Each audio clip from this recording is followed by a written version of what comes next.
Present 10 grams gold 1,30,000 నుంచి 40,000కి all time hike reach అయింది. Last కొన్ని రోజుల నుంచి సోషల్ మీడియాలో న్యూస్లో ట్రెండ్ అవుతున్న topic Indian rupee value US dollar ముందు రికార్డ్ స్థాయిలో పడిపోయి ప్రజెంట్ $1 90 మీద ట్రేడ్ అవుతుంది. బంగారం ధర పెరగడానికి రూపీ వాల్యూ పడిపోవడానికి లింక్ ఏంటి అనుకుంటున్నారా? లింక్ ఉంది. మన కరెన్సీ వాల్యూ ఎంత పడిపోతే గోల్డ్ ప్రైజెస్ అంతే పెరుగుతాయి. ఇది అందరు క్రియేటర్స్ చెప్తున్నారు. బట్ నిజానికి గోల్డ్ ప్రైజెస్ పెరుగుతున్నాయి అంటే మన ప్రపంచ ఎకానమీలో ఏదో రాంగ్ జరుగుతుందని సిగ్నల్. ప్రజెంట్ ప్రపంచవ్యాప్తంగా అన్ని కంట్రీస్ యొక్క సెంట్రల్ బ్యాంక్స్ టన్నుల కొద్ది బంగారం ఎందుకు కొంటున్నారు? డాలర్ మీద నమ్మకం ఎందుకు పోతుంది? కామన్ పీపుల్ ఏం చేయాలి? నాకు తెలిసి ఈ యాంగిల్ని మన తెలుగులో ఆల్మోస్ట్ ఎవ్వరు చెప్పలేదు. ఈరోజు వీడియోలో నేను గోల్డ్ ప్రైస్ వెనుకున్న ఆ రియల్ సిస్టమ్ సిగ్నల్ ఏంటో చెప్పబోతున్నాను. వీడియో లాస్ట్ వరకు చూసాక గోల్డ్ని ఒక అసెట్ లెక్క కాకుండా ఎకానమీ ఇండికేటర్ లాగా చూస్తారు. చలో let's deep dive into the truth. మన దేశంలో ఉండే గోల్డ్ ప్రైజెస్ని ఇంటర్నేషనల్ మార్కెట్స్తో పాటు మన ఇండియన్ రూపీ వాల్యూ కూడా డిసైడ్ చేస్తుంది. ఎలానో చూద్దాం. ఫస్ట్ ఆఫ్ ఆల్ గోల్డ్ ఇండియాలో తయారు కాదు. మనం వేరే కంట్రీస్ నుంచి గోల్డ్ని ఇంపోర్ట్ చేసుకుంటాం. ఇంటర్నేషనల్ మార్కెట్లో గోల్డ్ ప్రైస్ని యూఎస్ డాలర్లో ఫిక్స్ చేశారు.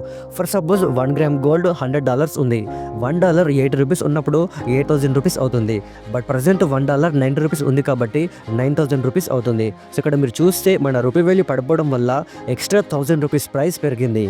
సో ఇలా రూపీ వాల్యూ గోల్డ్ ప్రైజెస్ని డిసైడ్ చేస్తుంది.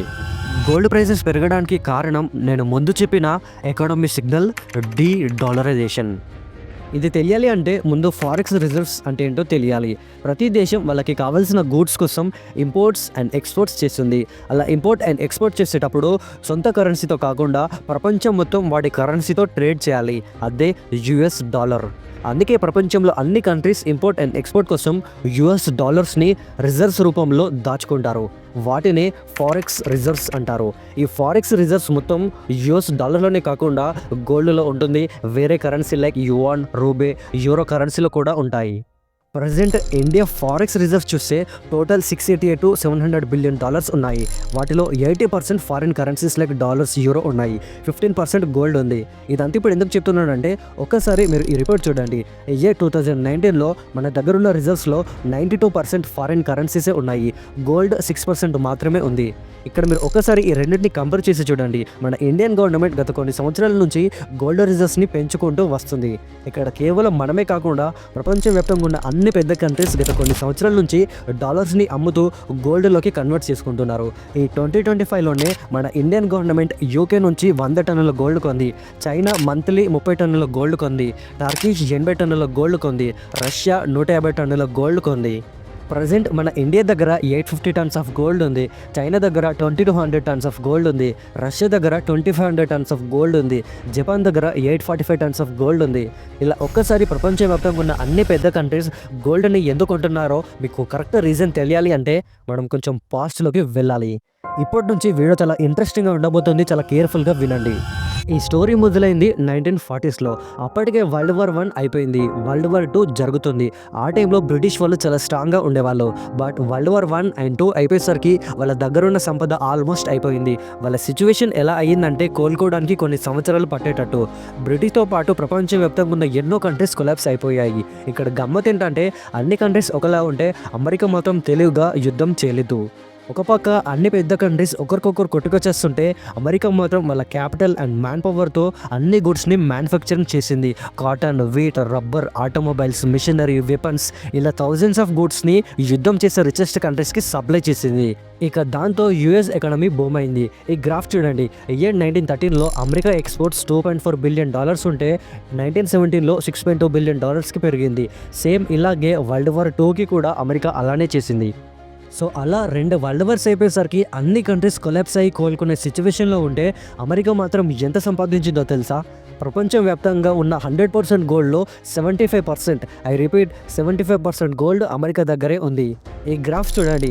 1910లో అమెరికా దగ్గర 2,000 టన్నుల గోల్డ్ ఉంటే 1940 వచ్చేసరికి 20,000 టన్నుల గోల్డ్ ఉంది. ఇలా అమెరికా సూపర్ పవర్ జర్నీ మొదలైంది. ఇక అప్పుడే అమెరికా ఏం చేసిందంటే అన్ని కంట్రీస్ని పిలిచి ఒక మీటింగ్ పెట్టింది, ఒక అగ్రిమెంట్ సైన్ చేయడానికి. అదే బ్రిటన్ వుడ్ అగ్రిమెంట్. 44 కంట్రీస్ ఈ అగ్రిమెంట్లో సైన్ చేశారు. ఇంతకీ ఈ అగ్రిమెంట్ దేని గురించి అంటే, అమెరికా చెప్పింది మీరు మాకు $35 ఇస్తే రిటర్న్లో 1 ounce ఆఫ్ గోల్డ్ ఇస్తామని, అంటే 28 grams గోల్డ్ ఫర్ $35. అన్ని కంట్రీస్కి చెప్పింది మీ దగ్గర $1 ఉండి మా కాడికి వస్తే రిటర్న్లో గోల్డ్ ఇస్తామని. ఇక ఈ ఒక్క అగ్రిమెంట్తో అన్ని కంట్రీస్ $ని యాక్సెప్ట్ చేశాయి. ఎందుకంటే అందరూ అనుకున్నారు ఎవరు తీసుకున్నా తీసుకోకపోయినా అమెరికా దగ్గరికి వెళ్తే రిటర్న్లో గోల్డ్ ఇస్తుందని. అలా మొత్తం ప్రపంచానికి $, కరెన్సీ ఆఫ్ ట్రస్ట్ సంపాదించింది. ఇక ఇప్పుడు ఇంకో ఇంట్రెస్టింగ్ స్టోరీ ఉంటుంది. ఈ స్టోరీ స్టార్ట్ అయింది World War II అప్పుడు.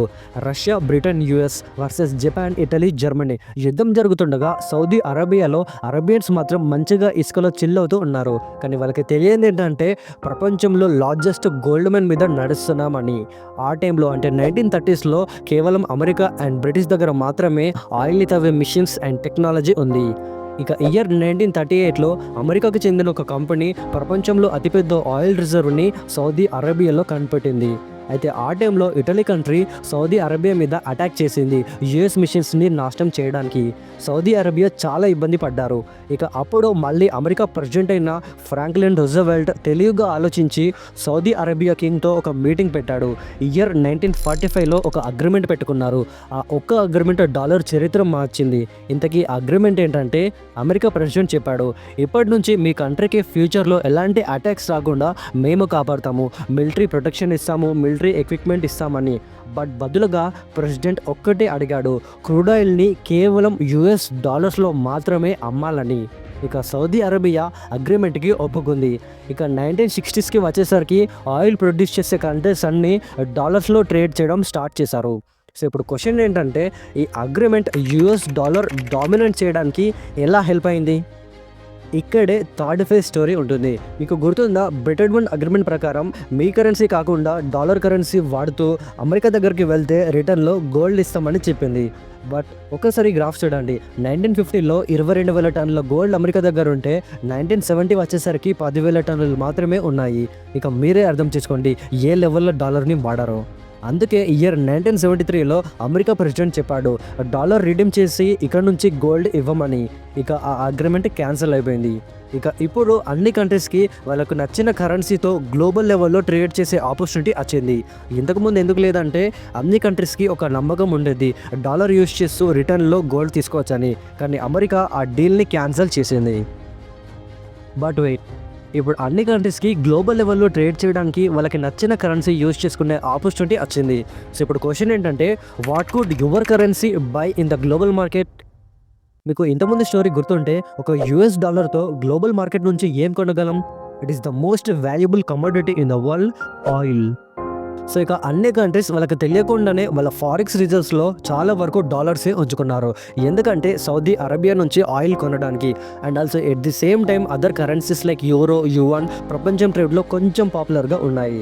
ప్రజెంట్ 2025 వరకు కూడా అన్ని కంట్రీస్ యొక్క ఫారెక్స్ రిజర్వ్స్లో డాలర్సే చాలా వరకు ఉన్నాయి. ఇక్కడ అన్ని కంట్రీస్ వాళ్ళ దగ్గర ఉన్న కోట్ల డాలర్ రిజర్వ్స్ని ఒక రూమ్లో పెట్టి తాళం వేయలేరు కదా. అందుకే అందరు ఏం చేస్తారంటే US ట్రెజరీ బాండ్స్లో పెడతారు. US ట్రెజరీ బాండ్ అంటే మీకు అర్థం కావడానికి ఒక బాండ్ అంటే గవర్నమెంట్ ఇష్యూ చేసే ఒక agreement note. For suppose US గవర్నమెంట్కి $1 బిలియన్ అప్పు కావాలి. అప్పుడు US గవర్నమెంట్ బాండ్స్ని ఇష్యూ చేస్తుంది. అంటే ఎవరైనా కూడా గవర్నమెంట్కి కావాల్సిన $1 బిలియన్ ఇవ్వచ్చు. బదులుగా US గవర్నమెంట్ ఒక ప్రామిస్ ఇస్తుంది, మీరు పెట్టిన డబ్బుతో పాటు కొంచెం ఇంట్రెస్ట్తో కలిపి మొత్తం తిరిగి పలానా టైం వరకు ఇస్తామని బాండ్ అగ్రిమెంట్ ఇస్తుంది. ఒక్కసారి ఈ గ్రాఫ్ చూడండి. As of 2024 Japan $1.1 trillion US బాండ్లో పెట్టింది. చైనా ఏమో $797 బిలియన్ పెట్టింది. ఇండియా అరౌండ్ $236 to $240 బిలియన్ పెట్టింది. సో ఇప్పుడు క్వశ్చన్ ఏంటంటే మంచిగానే మన కంట్రీస్ అన్ని డాలర్ రిజర్వ్స్తోని US బాండ్స్ని కొని సేఫ్గా డబ్బు పెట్టారు కదా, మరి ప్రజెంట్ 2025లో ఎందుకని గోల్డ్ కొంటున్నారు? ప్రాబ్లం ఎక్కడొచ్చింది? అయితే ఏమైందంటే రీసెంట్గా రష్యా ఉక్రెయిన్ వార్ అప్పుడు అమెరికా ఏం చేసిందంటే వరల్డ్ వైడ్గా $300 బిలియన్ వర్త్ ఉన్న రష్యన్ అసెట్స్ని ఫ్రీజ్ చేసింది. వాటిలో $డాలర్సే చాలా వరకు ఉన్నాయి. సేమ్ అలాగే ఆఫ్ఘనిస్తాన్ తాలిబాన్ల మధ్య యుద్ధం జరిగినప్పుడు $7 బిలియన్ వర్త్ ఉన్న ఆఫ్ఘనిస్తాన్ యొక్క ఫారెన్ రిజర్వ్స్ని అమెరికా ఫ్రీజ్ చేసింది. ఈ రెండు ఇన్సిడెంట్స్ జరగాక ఇండియా, చైనా లాంటి కంట్రీస్ ఆలోచించడం స్టార్ట్ చేశారు. రేపటి రోజున ఎప్పుడైనా యూఎస్కి నచ్చని పని చేస్తున్నప్పుడు మా బాండ్ అసెట్స్ని కూడా ఫ్రీజ్ చేస్తుందని చెప్పి ఇండియా, చైనా ఏం చేస్తున్నారంటే ఒక్కసారి ఈ డాటాని చూడండి. 2024లో చైనా $759 బిలియన్ యూఎస్ బాండ్లో పెట్టింది, కానీ 2025లో $688 బిలియన్ రీచ్ అయింది. అలాగే మన ఇండియా కూడా 2024లో $240 బిలియన్ యూఎస్ బాండ్లో పెడితే 2025లో $190 బిలియన్ రీచ్ అయింది. ఇక్కడ మీరు అర్థం చేసుకోవచ్చు, చైనా, ఇండియా మెల్లమెల్లగా డాలర్స్ని అమ్ముతూ గోల్డ్ని కొంటున్నారు, అంటే డాలర్తో గోల్డ్లోకి కన్వర్ట్ చేసుకుంటున్నారు. ఇక్కడ జరిగేది ఏంటంటే వరల్డ్ వైడ్గా అన్ని కంట్రీస్కి డాలర్ మీద ఉన్న నమ్మకం రోజు రోజుకి పోతుంది. దీన్నే డీ డాలరైజేషన్ అంటారు. ఇప్పుడు మీకు ఒక డౌట్ రావచ్చు, bro India, China and other countries యూఎస్తోనే ఎలాంటి వార్ చేయట్లేదు కదా, రష్యా అండ్ ఆఫ్ఘనిస్తాన్ లాగా, మరి ఎందుకు డాలర్స్ నమ్మి రిస్క్లోకి పోతున్నారు? ఇక్కడే ఇంకో రీజన్ వస్తుంది, ప్రింటింగ్ లాట్ ఆఫ్ మనీ. మీరు చూస్తే గత కొన్ని సంవత్సరాల నుంచి అమెరికా చాలా డబ్బుని ప్రింట్ చేస్తుంది. ఇయర్ 2008లో $1 ట్రిలియన్ ప్రింట్ చేసింది, 2020లో $4 ట్రిలియన్ ప్రింట్ చేసింది, 2021లో $2 ట్రిలియన్ ప్రింట్ చేసింది. మరి అమెరికా ఇంతలా ఎందుకు ప్రింట్ చేస్తుందంటే వాళ్ళకున్న $32 ట్రిలియన్ అప్పు క్లియర్ చేయడానికి. ఇలా చేయడంతో ప్రపంచవ్యాప్తంగా ఇన్ఫ్లేషన్ పెరుగుతుంది అండ్ మన ఇండియాకున్న ఫారెన్ రిజర్వ్స్ వాల్యూ పడిపోతుంది. This is where gold comes in. Gold విషయం వచ్చేసరికి ఎవరు ప్రింట్ చేయలేరు, మ్యానుఫ్యాక్చర్ చేయలేరు, దాని వాల్యూ స్టేబుల్గా ఉంటుంది. అందుకే ప్రజెంట్ ప్రపంచవ్యాప్తంగా అన్ని సెంట్రల్ బ్యాంక్స్ గోల్డ్ని కొంటున్నారు. గోల్డ్ ప్రైసెస్ పెరగడానికి ఇంకో రీజన్, ప్రజెంట్ చైనాలో stock market and real estate market చాలా బ్యాడ్గా నడుస్తున్నాయి. అందుకే సేఫెస్ట్ ఇన్వెస్ట్మెంట్ అయిన గోల్డ్లోకి అందరు షిఫ్ట్ అయిపోతున్నారు. సో డిమాండ్ పెరుగుతుంది, ప్రైస్ పెరుగుతుంది. ఇక మన ఇండియా విషయానికి వచ్చేసరికి గోల్డ్ అనేది ఒక ప్యాషన్ లాంటిది. అండ్ ఫైనల్ రీజన్ ఇన్ఫ్లేషన్ పెరిగితే అన్ని రేట్లు పెరుగుతాయి. ఇక అందరూ సేఫెస్ట్ ఇన్వెస్ట్మెంట్ అని గోల్డ్లోకి షిఫ్ట్ అయిపోతారు. సో ఫ్రెండ్స్, ఈ రీజన్స్ వల్లనే గోల్డ్ ప్రైసెస్ పెరుగుతున్నాయి.